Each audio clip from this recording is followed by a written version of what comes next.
La ilustre Municipalidad de San Antonio presenta Dideco en tu hogar.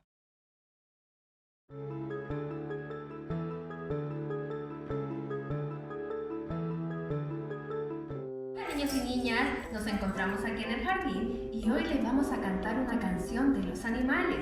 Estamos con la tía Nati, la tía Steffi y la tía Priscila. ¿Y saben para qué sirve? Esta canción sirve para reconocer los diferentes sonidos de los animales. Y ahora vamos a ocupar unos títeres y vamos a empezar a cantar. 1, 2 y 3. Adivina, adivina, ¿cuál es el animal? Adivina, adivina, ¿cuál es el animal?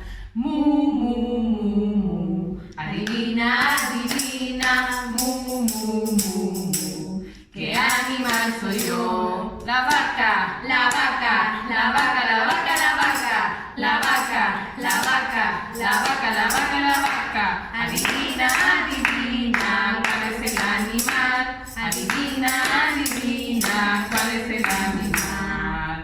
Hoy, hoy, hoy, hoy. Adivina, adivina, hoy, hoy, hoy, hoy. ¿Qué animal soy yo? El chancho, el chancho, el chancho, el chancho, el chancho, el chancho, el chancho, el chancho, el chancho, el chancho. Adivina, adivina, ¿cuál es el animal?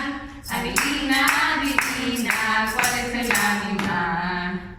Cuac, cuac, cuac, cuac. Adivina, adivina, cuac, cuac, cuac, cuac. ¿Qué animal soy yo? El pato, el pato, el pato, el pato, el pato, el pato, el pato, el pato, el pato, el pato. Niños, pueden ocupar diferentes animales y reproducir sus sonidos. Tienen que pedirle ayuda a los papás para que los puedan hacer.